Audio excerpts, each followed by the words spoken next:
우리가 선교적 교회에 대해서 이렇게 시리즈를 살펴보고 있습니다. 반복적으로 나눈 것처럼 우리 모두가 십자가 복음의 삶을 살고 그 삶이 선교적 삶으로 열매 맺기를 하나님이 강력하게 원하고 계십니다. 근데 이렇게 이제 살아가려면 선교적 교회의 소명 중에 하나가, 이번 컨퍼런스 때 그 전체적인 그림을 살펴볼 텐데요, 하나가 문화의 구속입니다. 그러니까 문화의 구속이란 말은 우리의 공적 영역, 즉 정치, 경제, 사회, 스포츠, 아무거나 대보세요. 미디어, 교육, 법, 이런 모든 영역을 성경적 진리 위에 세우는 겁니다. 성경적 진리 위에. 그리고 그 성경적 진리 위에 세워질 때 그 각 영역에 진정한 하나님의 샬롬, 평강이 넘치게 될 거거든요. 그런데 이제 이러한 삶을 살려면 곧바로 우리가 부닥치는 게 뭐냐면 우리가 살고 있는 이 시대를 이해해야 합니다. 그래서 지난 주간에 포스트 모더니즘 시대에 대해 살펴본 겁니다. 특별히 아주 뛰어난 학자죠. 영국 학술의 회원이기도 하고 성경학자인 동시에 역사학자인 리처드 보컴이 쓴 성경과 선교라는 책, 얇지만 뛰어난 책이거든요. 리처드 보컴은 모더니즘에 대한 포스트 모더니즘의 반대를 아주 잘 설명하고 있어요. 왜 제가 이걸 읽으려고 하느냐면요, 모더니즘의 종교성을 들춰내기 위해서 그렇습니다. 이제 최근에 오신 분들 약간 우리가 시리즈로 지금 쭉 설교해 오고 있는데 설명을 드리면, 레슬리 누비길이라는 선교학자이기도 하고 선교사입니다. 아주 뛰어난 분입니다. 귀한 하나님의 사람이었습니다. 38년 동안 인도에서 선교하고 자기 모국인 영국에 딱 왔더니 영국이 인도보다 더 선교지가 돼 있는 거예요. 복음을 전하는 게 더 어려운 거예요. 사람의 복음에 대해서 인도에서보다 더 마음이 닫혀 있는 거예요. 뿐만 아니라 그 눈에는 이게 보인 거예요.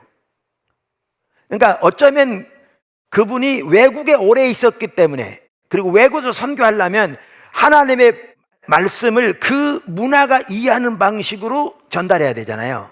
이게 문화와의 선교적 대면이라고 부르는데, 이러한 것에 익숙하다 보니까 이게 보였는지 몰라요. 영국에서 계속 살았던 사람들은 거기 속에 사니까 모르는 거예요. 그 물에서 계속 살아왔으니까. 거기서 태어나서 거기서 자라서 거기서 신학교 가고 거기서 목회를 시작하고 거기서 목회하고 있으니까 모르는 거죠. 성도들도 거기서 태어나서 거기서 교육받고 거기서 직장생활 하니까 모르는 거죠. 근데 이분은 이제 외국에서 38년 동안 특별히 선교에서 있다 보니까 이게 보인 거죠. 보였는 게 뭐냐 하면 현대 서구 문화, 이제 그 한 핵심 모더니즘인데, 모더니즘은 사회를 크게 둘로 나누거든요. 공적 영역과 사적 영역으로 나눠요. 그때 여러분 표 보여드렸는데 반복해서. 공적 영역은 아까도 말씀드린 정치, 경제, 교육, 이게 다 공적 영역이에요. 사적 영역은 뭐예요? 개인에게 속한 영역이에요. 그리고 어떤 이해를 가지고 있느냐 하면, 공적 영역은 저기 나옵니다마는 과학적 지식에 토대한 사실의 영역이라고 믿어요. 팩트, 사실. 그러니까 과학적 지식에 토대한 진리라는 거죠.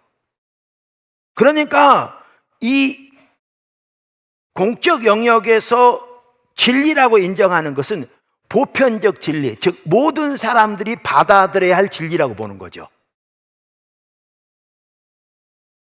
모든 사람들이. 그래서 법이라든가 교육이라든가 교육의 내용, 이 모든 것들은 모두가 다 그대로 받아들여야 되는 거예요. 이렇게 하면서 와서 딱 보니까 종교를 가장 근본적으로 기독교를 사적 영역에 집어넣은 거죠. 무슨 말이냐면 개인적인 영역, 그거는 개인의 선택에 의해서 자기 취향을 따라 개인의 선택의 영역에 집어넣은 거예요. 그러니까 뭐냐면 이런 거죠. 당신이 예수를 믿느냐? 그건 네 선택이니까 존중한다. 근데 그것은 네 개인의 영역이야. 그렇게 딱 사적 영역에 가둬놓은 거죠. 이게 문제가 뭐냐면 이렇게 함으로써 공적 영역, 정치, 아까도 말한 대로 경제, 교육, 이 모든 공적 영역에서 기독교가 발언권을 행사하는 것을 차단시켜버리는 거죠. 당신 종교 얘기를 왜 정치에서 왜? 당신의 신념을 왜 교육에서 얘기하냐고? 그래서 레슬리 뉴비긴이 했던 한 가지 핵심적인 일이 뭐냐면요, 이 서구 문화 있잖아요, 모더니즘 이렇게 나눠서 분리시키는, 요게 종교라는 걸 들춰내기를 노력했어요. 오늘날 기독교인들도 많은 사람들이 서구 문화가 제시하는 요 이분법을, 진리의 이분법을 사실로 받아들여요. 이게 진리로. 그러니까 아까 말한 대로 이게 사실이라고 믿으니까 그거에 맞춰서 우리 신앙마저도 이렇게 재단해 버렸다니까요. 근데 이거는 진리가 아니에요. 이거는 이데올로기예요. 사상이에요. 종교예요. 그래서 이 서구 문화와 우리 신앙의 차이는 과학과 개인적인 신념의 차이가 아니고 종교와 다른 종교의 차이예요. 무슨 종교를 믿느냐는 거예요. 무슨 종교를. 그래서 이 모더니즘, 서구 현대 문화라고, 그건 다양한 걸 또 표현하지만 핵심이 지금 모더니즘이니까, 이 모더니즘이 종교라는 사실을 줄추기 위해서 그토록 많이 노력한 게 이제 레슬리 뉴비긴이에요. 근데 지난주에도 살펴본 것처럼 포스트 모더니즘 학자들은 이 모더니즘을 반발해서 일어났거든요. 그러면서 그들은요, 모더니즘이 종교라는 걸 당연히 받아들여요.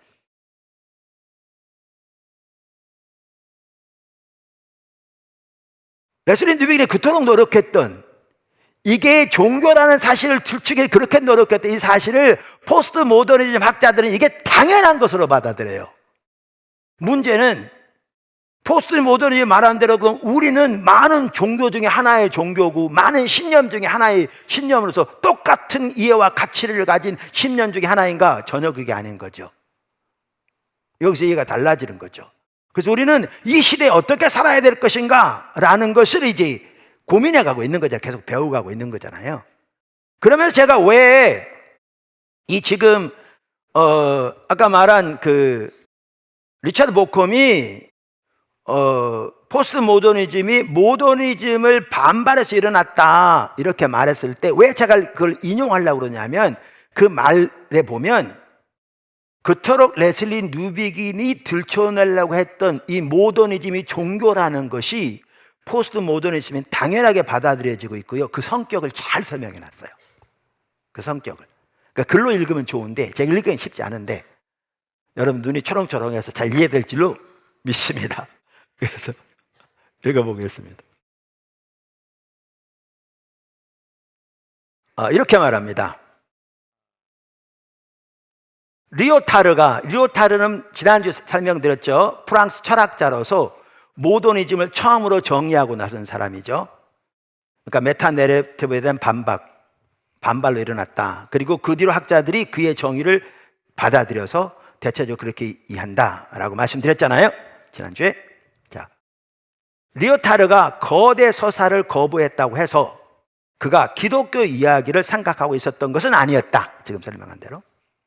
그가 정의하는 메타 내러티브는 특질상 모던적이고 후기 계몽주의적인 현상이다. 다시 말하면 리오타르가 거부하고 나선 메타 내러티브는 모더니즘이다.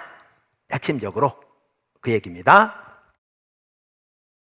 리오타르가 메타 내러티브를 이렇게 정의한다고 해서 그의 비판이 성경적 메타 내러티브와 전적으로 무관해지는 것은 아니다. 그러면 메타 내러티브에 대한 거대 서사에 대한 정의에서부터 모더니즘을 중점으로 다뤘다고 해서 그럼 우리 기독교는 괜찮으냐? 그건 아니라 그 말이죠. 포스트 모더니즘은 모든 거대 서사를 다 거부하니까 지금 그 얘기입니다. 오히려 그것은 우리가 성경적 메타 내러티브와 현대적 메타 내러티브를 구별할 것을 요한다. 이게 아주 중요한 말인데 간단한 말이지만 이게 뭐냐면 이 포스트 모더니즘 사회에서 우리가 올바른 신앙생활을 할 뿐만 아니라 문화를 구속한 우리의 소명을 올바로 감당하려면 이 포스트 모더니즘이 거부하는 현대 메타 내러티브와 성경에 말하는 메타 내러티브와의 차이를, 성격이 다르다는 사실을 우리가 제시한다 그 말이죠. 그래야 이것이 거부되지 않고 올바로 받아들일 수 있다. 지금 그 얘기입니다. 그 숙제인 거죠, 이게. 그러면서 이제 모더니즘을 설명합니다. 제가 읽을 텐데 쉽지 않습니다. 제가 한번 먼저 읽고 설명을 할게요. 지금 뭐에 대해서 말하느냐, 모더니즘에 대해서 설명한 거예요, 이게. 이걸 보면 모더니즘이 뭔지가 보여요. 그래서 아주 이분 간략하게 설명하지 잘하더라니까요. 뛰어난 학자라. 그래서 제가 인용한다고 그랬잖아요. 모더니즘에 대해서 설명해요. 인간의 상황을 비롯한 실제를 포괄적으로 설명하기를 열망하고, 당연히 모더니즘은요, 인간의 상황을 포함한 실제 전체를 포괄적으로 설명하기를 열망해요. 이게 메타 내러티브라고 그랬잖아요. 메타 내러티브라고. 포괄적으로 설명하기를 열망하고, 그로 인해 사회를 규제하고 과학 기술을 통해 인간을 해방하는 수단이 되는, 자 보세요. 메타 내러티브가 전체 실제를 포괄적으로 설명하기를 열망할 뿐만 아니라 이것을 가지고 사회를 규제하고요, 모든 사회 영역을 이 내러티브로 규제하려고 하는 겁니다. 규제하고 과학기술을 통해 인간을 해방하는 수단이 되는, 그래서 이 모더니즘 핵심이 진보의 사상인데요, 거기에 과학기술이 들어가면서 인간을 해방하는데, 이 해방이 무지와 가난의 해방이라는 겁니다. 다시 살펴볼 겁니다. 이게 이제 모더니즘이에요. 대는 합리성에 기반을 둔 보편적 기준을 추구하는 모던적 이성의 프로젝트를 이제 직접적으로 표적으로 삼는다. 이 말이 뭐예요? 이게 이제 모더니즘인데, 이 모더니즘은 합리성, 인간의 이성에 기반을 둔 기준을 가지고 추구하는 이성의 프로젝트예요. 모더니즘 핵심은 나중에 살펴볼 텐데요, 인간의 이성입니다. 그러니까 이성으로 판단할 수 있는 것만 진리로, 과학적인 방법에 의해서 검증되는 것만 진리로 받아들이고요, 그 외의 것들은 진리로 받아들이지 않습니다. 그러니까 신앙이요, 하나님 천지를 창조하셨다, 과학적인 방법으로 검증할 수 없다는 거예요. 이성으로 받아들일 수 없다는 거예요. 그래서 하나님 배제됩니다. 그래서 악도 배제됩니다. 그래서 부활 배제됩니다. 그래서 기적 배제됩니다.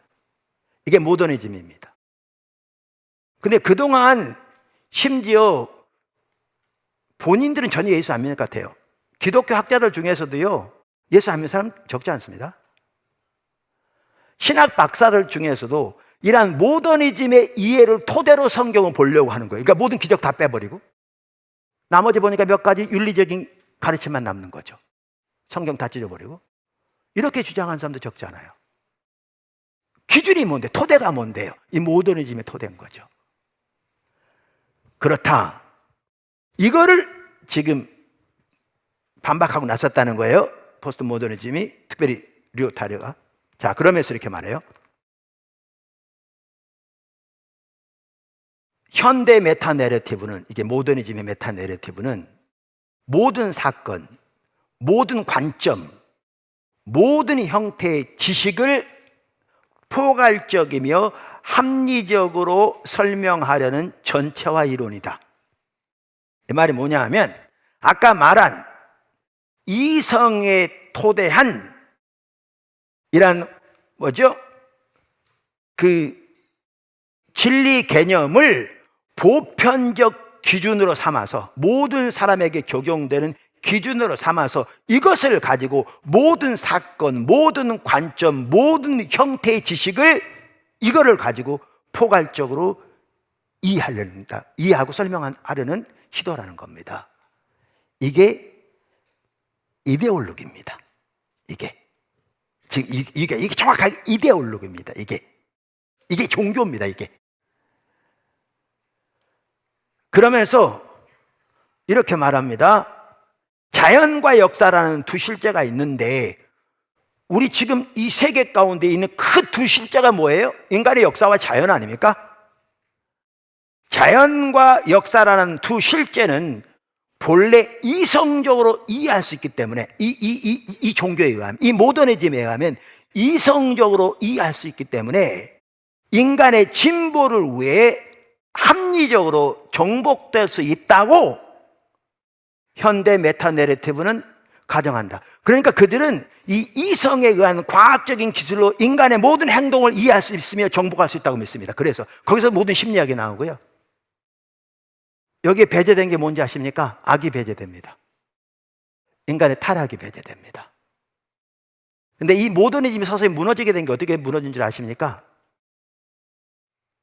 20세기 들어오면서 인류 역사상 가장 많은 피가 흘려집니다. 세계 1차 대전, 세계 2차 대전, 그 다음에 유대인의 600만 학살, 인종 청소, 다양한 부분들, 거기다가 세계 경제 공황, 이 모든 것들이 모더니즘이 문제가 있음을 드러낸 겁니다. 그걸로 설명할 수 없는.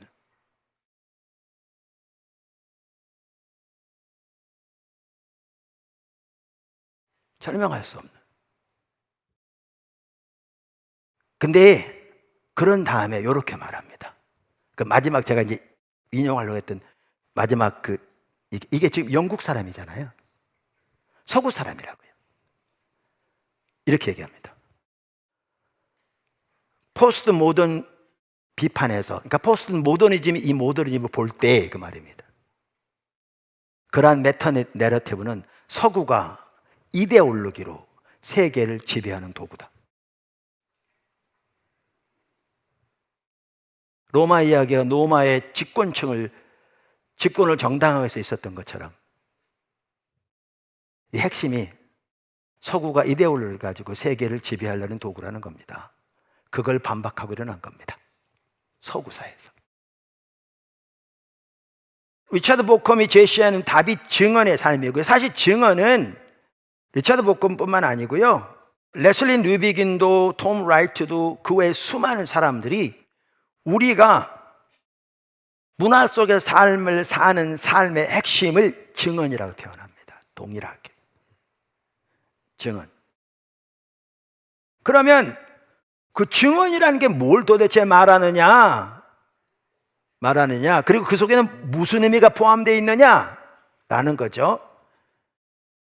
그래서 제가 리처드 보컴이 말한 얘기를 읽어보겠습니다. 진리를 주장하려면 진리의 내용에 걸맞게 해야 된다. 예를 들어 과학은 자신의 진리를 주장하는 나름의 수단이 있고 그것을 검증하는 방법이 있다. 성경은 자신의 진리를 주장하기 위해 종종 증언의 이미지를 제시한다. 메타 내러티브란 하나같이 억압적이라는 포스트 모더니즘의 의심을 풀기에 이 이미지는 더없이 소중하다. 포스트 모더니즘 모든 종류의 메타 내러티브는 거부한다고 했잖아요. 기독교 신앙은 메타 내러티브는 분명한데 그 포스트 모더니즘 반대하는 메타 내러티브와는 성격이 다르다. 이것을 제시하기 위해 중요한 방법이 바로 이 증언이다. 이 얘기입니다. 증언이다. 그러면서 증언은 강제성을 띠지 않는다. 증언이 지니는 것은 힘이 아니라, 중요한 말입니다. 힘이 아니라, 이따 보면 이 말이 더 중요한 걸 알 수 있습니다. 힘이 아니라 증언의 대상인 진리의 설득이다. 우리가 증언하는 그 진리의 설득력이다. 증언에서 기대하는 바는 변호사처럼 능수능란한 언어 구사를 통해 설득하는 것이 아니라 증거를 당당히 제시하여 단순히 진리를 입증하는 일이다. 그러나 세상에서 하나님의 진리를 제대로 증언하려면 그 증인은 삶 전체, 더 나아가 죽음까지도 불사하는 생생한 것이어야 한다. 실제로 초대교회 때 그리고 구약시대에도 하나님의 백성들 또 교회사에서 수많은 하나님의 백성들은 그들이 믿는 진리를 삶으로 증인하기 위해서 목숨을 잃었습니다. 그리고 우리가 믿는 진리에 대한 가장 강력한 증언의 형태 중에 하나도 순교입니다. 그렇게 증언은 자기 입속을 차리지 않는다는 것을 보여줄 수 있다. 오늘날 진리를 증언하려면 다양하게 표출되는 권력에 대한 의지에 맞서 과감하게 싸워야 할 것이다. 제가 보기엔 이 말입니다. 오늘날 우리가 진리를 증언하려면 기독교의 이름으로 다양하게 표출되는 권력을 의지하는 모든 행태들을 거부해야 한다 그 말입니다.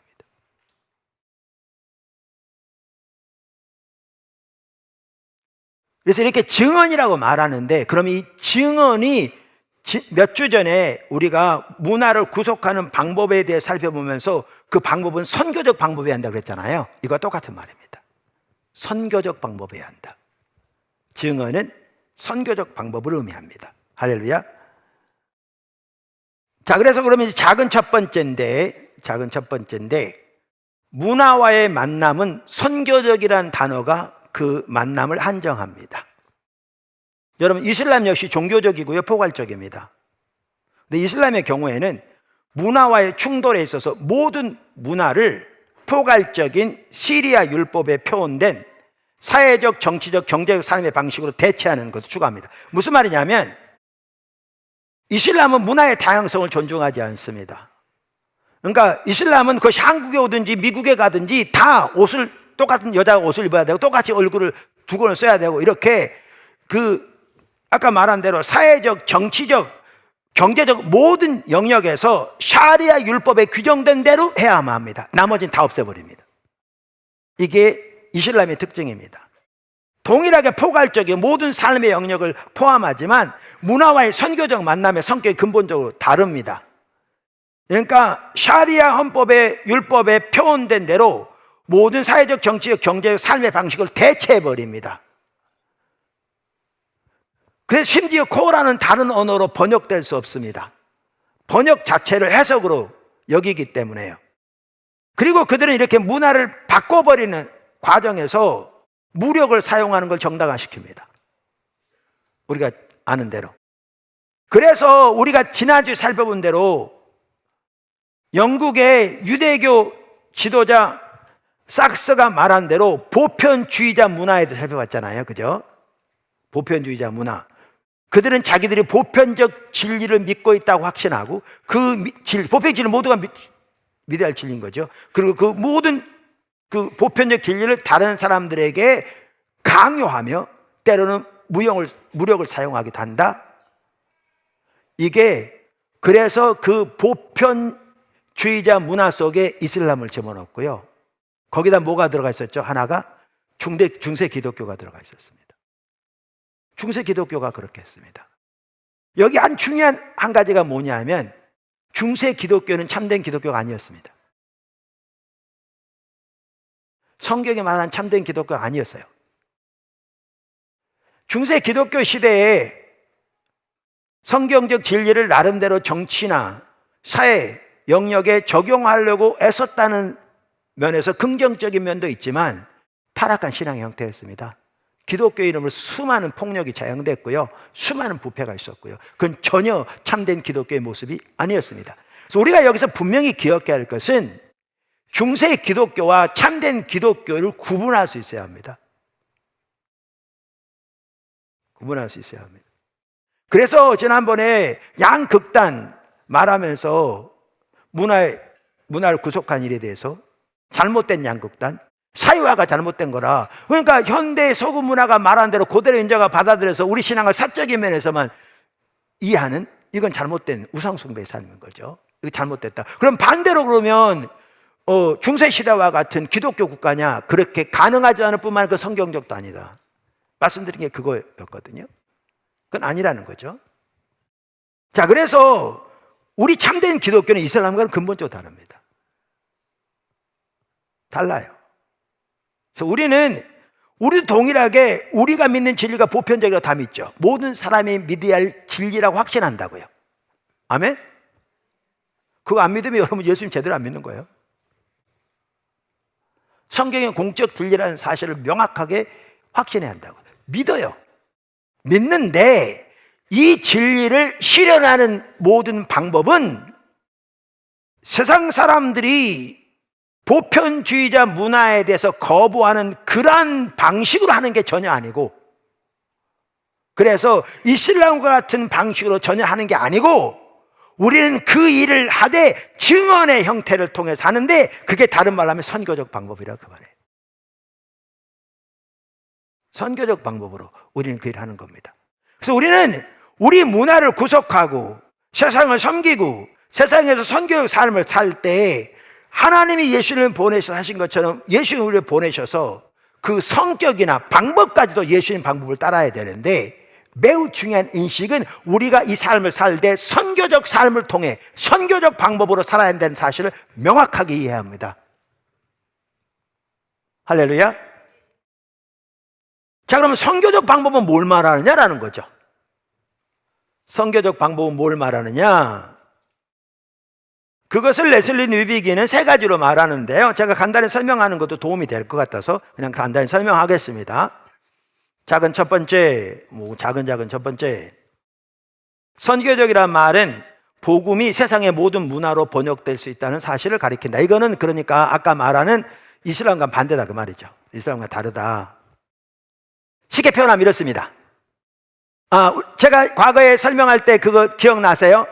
우리가 문화를 전할 때, 죄송합니다. 문화 가운데서 복음을 전할 때 우리는 두 가지 균형을 맞춰야 한다고 그랬잖아요. 하나는 뭐라고요? 적실적이어야 되고, 다른 하나는 신실해야 한다 그랬죠. 혹시 기억나세요? 적실성과 신실함, 둘 중에 하나만 이뤄도 우리는 잘못된다고 그랬잖아요. 그죠? 적실함이라는 게 뭐예요? 사람들이 알아들을 수 언어를 해야 한다. 그 시대에 맞도록. 그 다음에 신실함은 뭐예요? 성경적인 가치관에 충실해야 한다. 그 말이잖아요. 자, 적실함이 없으면 사람들이 이해하지 못할 걸 하면 아무런 의미가 없는 거죠. 내가 인도에 가서 한국말로 아무리 떠들어도 무슨 의미가 있겠냐고요? 못 알아듣는데? 일일이 알아들을 수 언어로 해야 되는 거죠. 신실함은 뭐예요? 근데 이 말은 그 문화 가운데서 그 배우의 세계관을 다 가지고 있다고요. 종교를 가지고 있다고요. 그래서 또 동일한 은혜라도 용어라도 조금 살펴볼 텐데, 내가 말하는 의미와 듣는 사람이 듣는 의미가 다를 수 있다고요. 그럼 이게 달리 들리면 우리는 성경적 진리를 올바로 전하지 못한 거죠. 그래서 이 두 개가 균형을 맞춰야 한다. 항상 기억할 게 뭐라고요? 적실성과 신실함. 늘 기억하고 계시면 좋아요. 자, 그러면 이렇습니다. 제가 설명할게요. 간단히. 우리는 이슬람과 달리 복음을 전하되 그 모든 문화를 성경에 말하는 어떤 독특한 문화로 대체하는 게 아니에요. 사실 그 성경에는 어떤 독특한 문화가 있지 않아요. 옷은 어떤 옷을 입어야 한다, 있지 않아요. 결혼은 교회에서 해야 되냐, 예식장에 해야 되냐, 몇 분 해야 되느냐, 어떤 순서 해야 되냐, 이게 있지 않아요. 있지 않아요. 원칙이 있죠. 그래서 우리는 어떻게 해야 돼요? 우리는 당연히 세상의 우상숭배적인 그 문화를 거부해야죠. 동시에 우리는 세상을 위해 살아야 돼요. 세상을 반대하고 세상을 위하는 삶을 살아야 된다고 이미 살펴봤잖아요.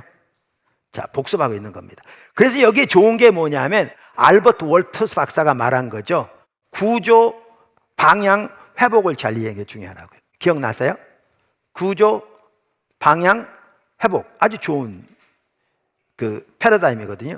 구조가 뭐예요? 하나님이 창조하신 구조예요. 자, 보세요. 정치, 국가 하나님 만드셨어요. 민주주의란 이름을 내걸면서요, 세계에 독재가 확대되고 있는 거 아세요? 자, 그러면 모든 이렇게 독재 국가도 많은데 그렇다고 국가 자체가 잘못된 거냐? 아니죠. 국가 하나님 만드신 거예요. 성경에. 하나님이 성경에 세우신 제도 중에 하나로 분명히 나와 있는 게 국가예요. 그리고 로마 13장에 보면 하나님 국가적 리더를 세우신다고 돼 있고, 그러니까 국가 자체가 나쁜 게 아니에요. 성도 마찬가지예요. 성이 많이 타락하죠. 근데 성 자체는 하나님 만드신 거예요. 돈도 마찬가지고요. 경제도 마찬가지고. 그러니까 우리가 기억해야 할 것은 하나님이 창조하신 구조는 선한 거라는 거예요. 근데 아까 뭐라고 그랬죠? 구조와 그 다음 뭐라고요? 방향. 선한 건데 인간의 타락으로 인해서 이 선한 구조가 잘못된 타락된 방향으로 사용되게 된 거죠. 돈도 사용되고 성도 사용되고 권력도 그래 사용되고 다양한 부분에서 이미 이루 셀 수 없을 정도로 이건 타락인 거예요. 그럼 이때 타락한 방향이 잘못된 거지 구조 자체가 잘못된 건 아닌 거예요. 구조는 선한 거고 인간의 죄를 타락한 방향이 잘못된 거죠. 그러면 우리가 여기에서 믿는 사람에서 올바로 어떻게 잡아야 돼요? 이거를 회복이라고 표현하는데 이미 살펴본 것처럼 우리말로 회복이라고 번역되어 있는데 영어 원래 월터스 박사가 말한 말은 restructure라고 되어 있어요. 구조를 새로 다시 하는 거죠. 그러니까 이런 돈이면 돈, 뭐 가정이면 가정, 뭐 성이면 성, 뭐 국가면 국가. 그러니까 정치, 경제 모든 면에서 하나님이 원래 의도하신 그 구조가 세워진 올바른 방향으로 새로 방향을 돌려야 한다는 거예요. 그래야 거기에 가정도 든든하고 국가도 든든하고 비즈니스도 올바로 되어지고 정치도 올바로 되어지는 거죠. 이게 우리의 소명인 거예요. 할렐루야. 그래서 기독교는 이슬람과 다르고 다른 뭐죠? 포스트 모더니즘이 대적하는 메타 내러티브와 다릅니다. 이걸 구분할 수 있어야 한다니까. 우리 자체가 먼저. 그래서 우리는 세상을 한편으로는 반대해야 돼. 반대는 무슨 의미인지 아시겠죠? 잘못된 방향을 반대해야 되는 거죠. 그 문화에 반대해야 돼. 동시에 세상을 위하는 삶을 살아야 되는 거죠. 이 둘의 균형을 잊지 말아야 되는 거죠. 그러다 보니까 선교적 삶을 살 때 복음이 그 나라 말로 번역되는 것을 성경은 이게 말하고 있어요. 그 대표적인 예가, 많은 학자들이 대표적인 예가 로고스 예를 듭니다. 로고스 아시죠? 요한복음 1장 1절에 뭐예요? 태초에 말씀이 계시니라. 이 말씀이란 단어가 헬라어로 로고스예요. 말씀이라는 단어가 헬라어로. 그러니까 요한복음 1장 1절에 뭐가 써있냐면 태초에 로고스가 계시니라 이렇게 돼 있어요. 근데 로고스가 그 당시에는 헬라 철학 시대잖아요. 예수님이 태어나신 그 시대에는 사람들이 헬라 철학의 영향 아래에 있었거든요. 그럼 헬라 철학에서는 로고스를 뭘 의미했냐면요, 우주에 질서를 부여하는 비인격적인 이성의 법칙을 말했던 거예요. 그러니까 우주에는 로고스라는 이성의 법칙이 있어서 이것이 우주의 질서를 부여하고 있다고 믿은 거예요. 그러니까 요한복음 1장 1절에 태초에 로고스가 계시니라 그러니까 사람들이 다 이해한 거죠. 오, 맞아. 그래. 선명히 이해된 거죠. 근데 문제는 이게 이제 적실성인 거죠. 근데 이거를 성경적 이해로 바꾼 거죠. 이 로고스가 하나님과 함께 계셨고 하나님이신데 그분이 인격체로서 이 땅에 오셨는데 그분이 예수라. 예수가 로고스라. 그 안에 진리와 은혜가 풍성하더라. 그러니까 그들이 이해할 수 있는 용어를 사용하되 성경적 세계관에 토대하도록 올바로 바꾼 거죠. 두 번째, 선교적이라는 의미는 뭐냐 하면, 선교적이라는 말은 복음의 포괄적인 전망에 대한 증언이 비강제적이라는 말입니다. 세상의 메타 내러티브는 강제적인 거죠.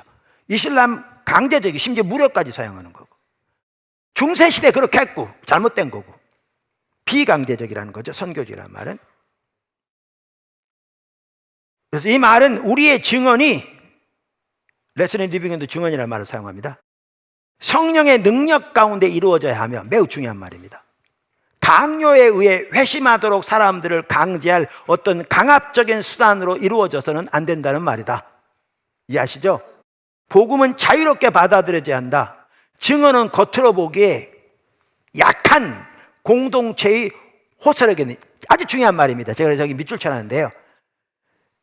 증언은 겉으로 보기에 약한, 이게 조금 더 나눌 내용인데 지금 시간이 있을지 모르겠는데 정말 중요한 말인데요. 약한 공동체의 호소력이 있는 말, 행위, 삶이어야 하며 강자의 압박 전술이어서는 안 된다는 것입니다. 궁극적으로 복음에 대한 증언은 성령의 사역이어야 합니다. 이것이 이슬람과 다른 점이며 심지어 중세 시대와도 다른 점입니다.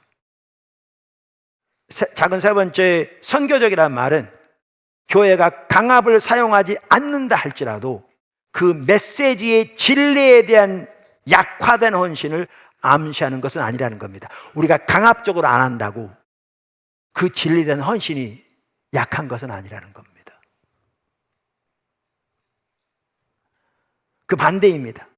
본질상 선교적 증언하는 사람들은 자신들이 전하는 메시지가 보편적으로 타당하며, 그러니까 모든 사람들이 믿도록 타당하며 따라서 모든 사람들에게 알려져야 하고 확신합니다. 보편적으로 우리 믿잖아요.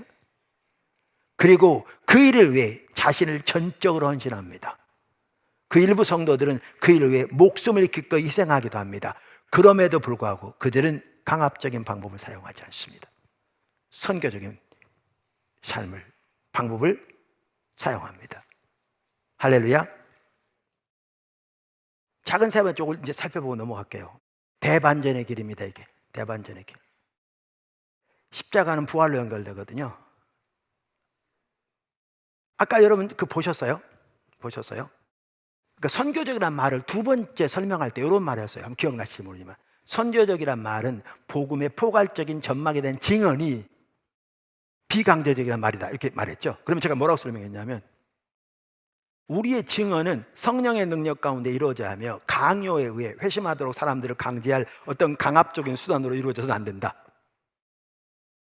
복음은 자유롭게 받아들여야 한다. 그러면서 이렇게 말했죠. 복음은 겉으로 보기에 약한 공동체의 호소력에 있는 삶, 행위 말해야 한다. 강자의 압박 전술에서는 안 된다. 궁극적으로 복음에 대한 증언은 성령의 사역이어야 한다. 이것이 이슬람과 다르며 중세와도 다르다 그랬죠. 자, 그러면서 리차드 보캄도 그 약함을 말하는데 아까 말한 대로 제가 과거에 설명했는데 아까 고린도 교회는 어떤 교회였다고요? 강함을 추구하는 교회였습니다. 그러니까 세상과 똑같습니다. 세상은 강함을 추구합니다. 여러분 기억하십시오. 세상은 강함을 추구합니다. 강함을 추구하다 보니까 강함을 자랑합니다. 그리고 강함을 추구하고 강함을 자랑하다니까 강함이 세상을 판단하는 기준입니다. 사람을 판단하는 기준입니다. 이게 세상의 방법입니다. 근데 고린도 교회는 바로 그 강함을 추구했습니다. 뭐를 가지고? 성경을 가지고, 복음을 가지고, 말의 지혜를 가지고. 이거를 십자가로 대적한 겁니다. 바울이. 이건 있을 수 없다. 그러면서 12장 5절에 보면 내가 이런 사람을 위하여 자랑하겠으나 나를 위하여서는 약한 것 외에 자랑하지 아니하노라. 그러면서 이렇게 말합니다. 이렇게. 이게 이제 핵심적인 구절입니다. 고린도 12장 9절. 나에게 이르시기를, 그게 그에게 그 가시가 있었잖아요. 3번이나 제거해 달라고 간절히 기도했다 그 말이죠. 근데 하나님이 내 은혜가 족하다 그랬다고. 나에게 이르시기를 내 은혜가 내게 족하도다. 이는 내 능력이, 예수님 말씀하세요. 내 능력이 약한 데서 온전하여 짐이라 하신지라. 그러므로 도리어 크게 기뻐함으로 내가 여러 약한 것들에 대하여 자랑하리니 이는 그리스도의 능력이 내게 머물게 하려 함이라. 그러므로 내가 그리스도를 위하여 약한 것들과 능력과 궁핍과 박해와 곤고를 기뻐하노니 이는 내가 약한 것들이 강함이라. 이게 복음이에요. 이게 바울입니다. 그게 성경이에요.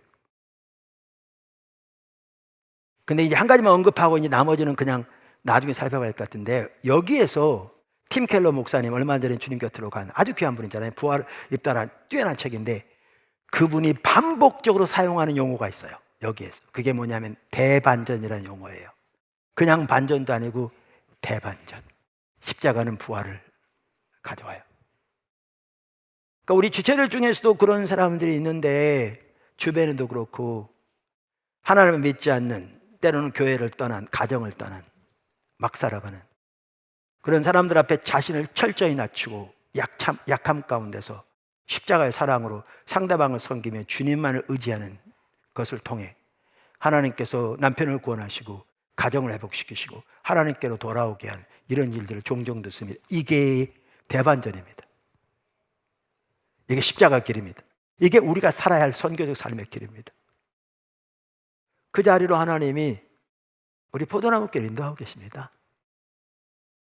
그래서 이렇게 정말 주님의 길에 자신을 돌아보면서 이렇게 설 수 있기를 주님을 축원합니다.